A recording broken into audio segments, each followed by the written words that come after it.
Donc, comme ça, les Ivoiriens espèrent que le match du 9 septembre se joue sur terrain neutre.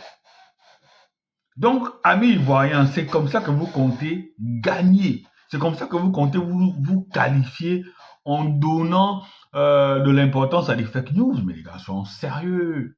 Soyons sérieux. Le Gabon est un grand pays.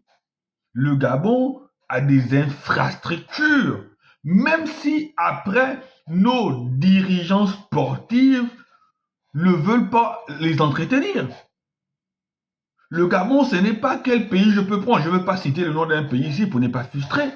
Mais un peu de sérieux. Je profite de l'occasion pour donner une salutation spéciale à mon frère Valdès Maximilien, voilà, qui m'envoie toujours des pics au passage lorsque je sors une vidéo sur le Gabon Côte d'Ivoire. Voilà, donc mon frère, on est ensemble. Mais je dis, amis ivoiriens, non. La Côte d'Ivoire est un grand pays de football. La Côte d'Ivoire, c'est quand même le champion d'Afrique. Vous ne devez pas donner libre cours à des rumeurs. Non, détrompez-vous. Le match se jouera bien et bien au Gabon. Le match se jouera bien et bien sur le terrain gabonais parce que je pense que le terrain de Libreville est un terrain homologué. Et puis la FIFA a confirmé tout ça que le terrain de France-Ville, comme peut-être aussi les autres terrains, parce que n'oubliez pas qu'on a organisé quand même 2 CAN et on a construit des stades. Il suffirait qu'on les réhabilite et puis le tour est joué. Donc, c'est un faux débat. On va bel et bien vous accueillir à Libreville. On va bel et bien vous battre sur nos propres installations. Et puis, même s'il fallait jouer sur terrain neutre, ça va changer quoi? Ça va changer quoi même si on jouait sur terrain neutre? Le Gabon est déterminé aujourd'hui, plus que jamais, à aller en Coupe du Monde. Le Gabon est aujourd'hui plus que jamais déterminé à aller en Coupe du Monde. Et moi je dis, malgré les joueurs de seconde zone qu'on a, parce que oui, il faut le reconnaître, l'équipe gabonaise est composée à 80% de joueurs de seconde zone. Et quand je dis ça, je ne pointe pas du doigt les joueurs du championnat national. Hein. La majorité des joueurs de seconde zone, ce sont les joueurs qui jouent en Europe. Ce sont les joueurs expatriés. Ce sont eux qui sont les joueurs de seconde zone dont je parle. Donc, notre équipe, malgré qu'elle soit constituée à 80% de joueurs de seconde zone, mais je dis, si ces joueurs de seconde zone-là veulent, ils peuvent. Il y a des pays qu'on a vu sortir de nulle part aller en Coupe du Monde. Je fais allusion à l'Angola. Je fais allusion au Togo. Il y avait un seul joueur qui était au niveau fort. Emmanuel Cheya Adebayor. Il a tiré tout le monde, les a amenés au mondial. En Angola, je ne sais pas, il y avait Manucho qui jouait à un moindre niveau. Il était super sub à Manchester United. Il a amené tout le monde en Coupe du Monde. Aujourd'hui, c'est le tour du Gabon. C'est le tour du Gabon d'aller en Coupe du Monde. Donc septembre, c'est dans 17 jours, les amis. Septembre, c'est dans 17 jours. Donc, amis ivoiriens, calmez-vous. Calmez-vous. Nous, on est sereins.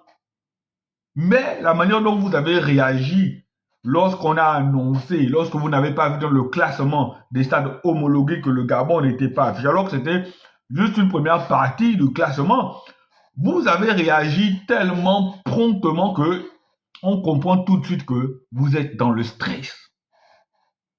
Vous êtes dans le stress parce que vous savez que ce n'est plus le Gabon d'avant que vous affrontez là. Ce n'est plus le petit Gabon que, à partir même de la deuxième journée, décroché.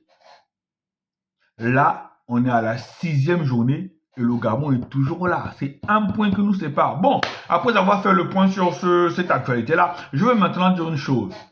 Moi, je ne comprends pas un truc. Hein. Est-ce que l'équipe nationale n'appartient plus ou ne doit plus seulement jouer qu'à Franceville? Est-ce que l'équipe nationale n'a plus le droit de jouer aussi en capitale? Mais c'est inadmissible et c'est aberrant qu'on en arrive là. Comparaison n'est pas raison, mais quand je prends l'équipe de France, le stade mythique de l'équipe de France, c'est bien à Paris, c'est le Stade de France. Et après, pour faire plaisir, pour vulgariser, pour que tout le peuple se sente concerné ou sente une appartenance à l'équipe, on peut faire jouer quelques matchs dans certaines villes de France. Mais ça fait peut-être 2 ou 3 ans que les Panthères du Gabon sont abonnés à Franceville. Et pour un match capital, excusez-moi, et pour un match capital comme celui du 9 septembre, sincèrement, il aurait été judicieux de jouer ce match-là à Libreville. Parce qu'on a tous vu qu'à Franceville, même déjà, le stade, au coup d'envoi du match, le stade n'est jamais rempli à 100%. Le stade n'est jamais rempli même à 80%. Le stade n'est jamais rempli même peut-être à 60%. Alors que pour ce match crucial-là, les Ivoiriens doivent sentir la pression. Les Ivoiriens doivent sentir la chaleur, le bruit, le frisson, depuis même quand ils sont dans les vestiaires là. Le public est dans les gradins, on commence à taper du pied, à faire du bruit. Même dans les vestiaires, ils entendent le bruit. Mais le stade de Franceville, sincèrement, je n'ai aucun problème avec les Francevillois, mais il faut reconnaître que l'ambiance de ce stade-là n'est pas propice. Je ne sais pas pourquoi on continue à aller jouer là-bas. Les Panthères, le mythe de dire que les Panthères ne sont pas invaincus sur ce stade-là a disparu.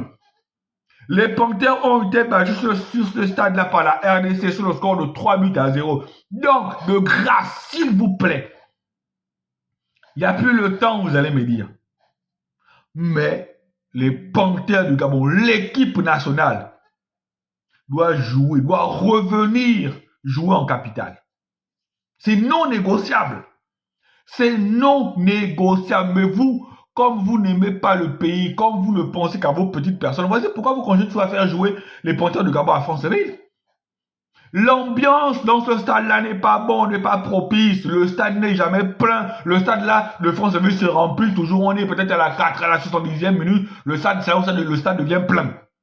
Donc pendant 70 minutes, les Panthères vont jouer dans une atmosphère froide et impersonnelle. Sincèrement. Les ennemis de notre football travaillent dans l'ombre pour que cette équipe-là ne parte pas en Coupe du Monde. J'en suis sûr et certain. J'en suis sûr et certain. On peut rire tous, on peut tous dire que non, on a envie que le Gabon aille en Coupe du Monde. Oui, ça c'est le souhait du peuple. Mais est-ce que ceux qui gèrent ce football-là ont vraiment envie que notre équipe aille en Coupe du Monde? Ça, je me le demande. Parce que lorsqu'on a envie que notre équipe aille en Coupe du Monde, on met tout en place. On met en place un écosystème favorable à l'atteinte de l'objectif. C'est aussi simple que ça. Voilà comment on a failli passer à côté d'une catastrophe comme ça, que le Gabon joue son match sur terrain neutre, parce que vous ne prenez pas soin des infrastructures. Tous les stades qu'on a conçus pour la Coupe d'Afrique 2017, il y a même des stades, le stade de Port-Gentil. Je ne sais même pas si après les matchs de la CAN, il y a encore eu un match qui s'est joué là-bas. Le stade d'Oyem, le stade d'Engon Stadium. Je ne sais même pas si après la CAN, il y a encore un match qui s'est joué là-bas. Voici des stades qui sont en train de pourrir comme ça. Pourrir comme ça dans l'herbe, dans tout, je ne sais même pas quoi. C'est aberrant, hein, c'est désolant. Mais bon. Qu'est-ce que vous voulez? Quand tu parles comme ça, on va dire que tu es opposant, on va dire que tu n'aimes pas les autorités, on va dire que tu es contre l'avancement du pays. En tant qu'un pays se développe aussi par l'excellence sportive. Allez, ok. Ciao, ciao.